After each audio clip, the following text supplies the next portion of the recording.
Imagine standing on the edge of an ancient desert, where the wind howls like the whispers of the lost, and the sands seem to shift as if hiding a secret. Now, picture a forbidden city, buried for centuries, waiting for someone to dare uncover its dark, terrifying secrets. This isn't just a legend. It's the tale of Sijjin, a cursed realm where souls are trapped for eternity, and the horrors you can't even begin to imagine are kept under lock and key. Are you ready to venture into the unknown? To face what lies beyond the veil of life and death? If you stay with us, there's no turning back. The journey into the heart of darkness begins now. Centuries ago, in the forgotten desert plains, a group of scholars stumbled upon a discovery that would doom them forever. While digging deep beneath the sands, they unearthed an ancient manuscript, its pages filled with cryptic symbols and warnings that had been hidden away for millennia. The text spoke of a city known as Sijjin, a place so cursed, it was said to be the final resting place of those who dared meddle with forbidden forces. The manuscript described a gateway, a portal to a realm beyond life itself, a place where the most powerful, malevolent entities were imprisoned by the gods. Driven by an insatiable hunger for knowledge and power, the scholars made a fateful decision. They would open the portal to Sijjin, believing that they could control the ancient forces locked within. But as they recited the incantations from the cursed text, the earth trembled and the skies grew dark. The gateway began to open, releasing a wave of unnatural cold and a sense of dread that consumed them all. Shadows swirled around them, whispering in voices they couldn't understand, as if something ancient and evil was awakening, stirring from its prison after centuries of slumber. One by one, the scholars vanished, swallowed by the darkness that poured from the opening. Their screams echoed in the night, fading into nothingness. The city of Sijjin had come alive again, its malevolent presence reaching out, claiming the souls of those who had dared disturb it. Years passed, but the legend of Sijjin did not fade into the shadows. In fact, it only grew stronger. Whispers spread through the surrounding villages, of travelers and adventurers who vanished after venturing too close to the cursed city.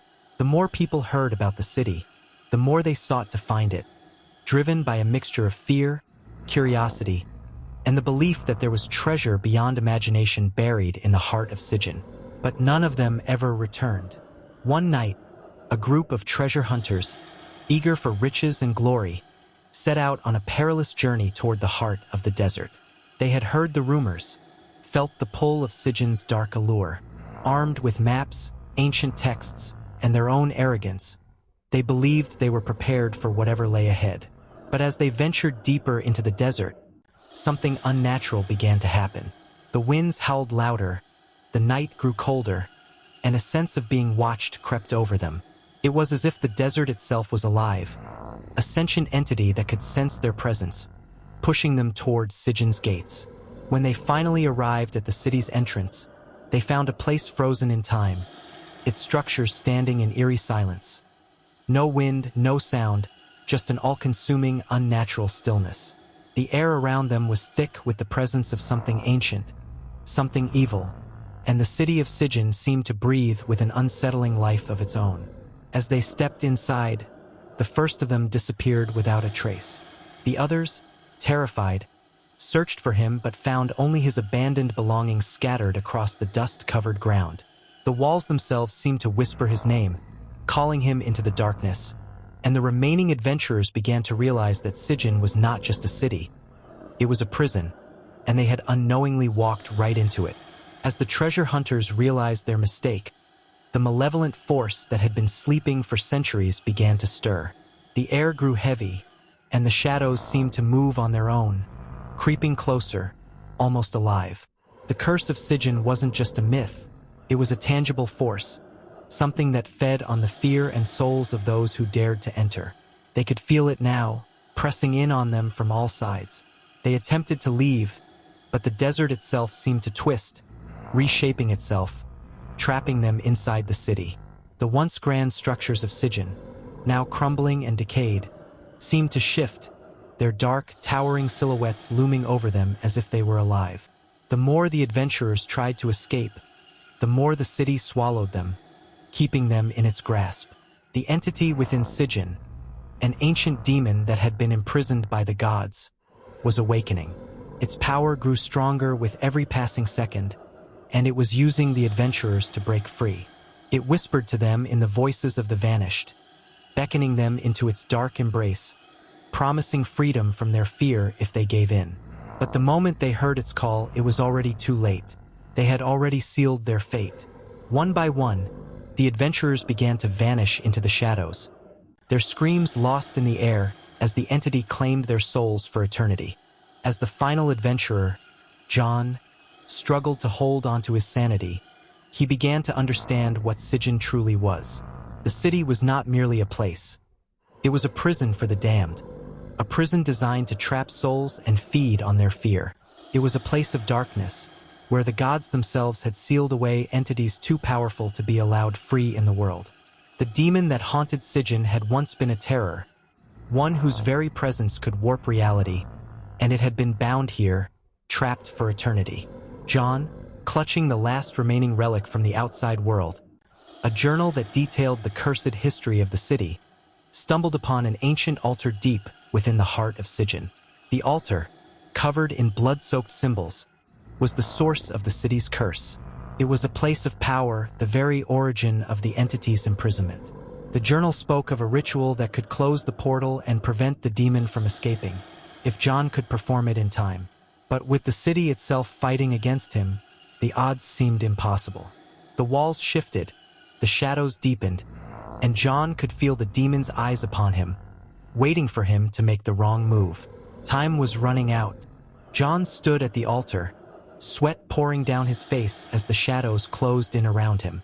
His heart raced with each breath, each pulse a reminder of how little time he had. The demon's whispers were now deafening, a chorus of voices promising him power, riches, and escape in exchange for his soul. But John had one last hope: the ritual.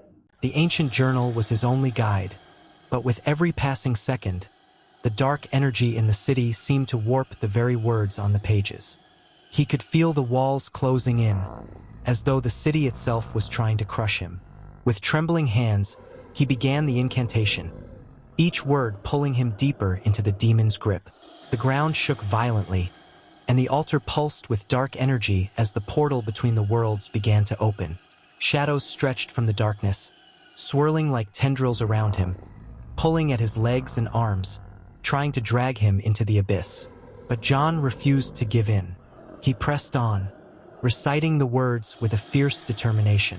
The air thickened, and the temperature dropped. The demon's form began to materialize before him, a hulking figure of smoke and shadows, its glowing eyes fixed on John with an ancient, malice-filled gaze.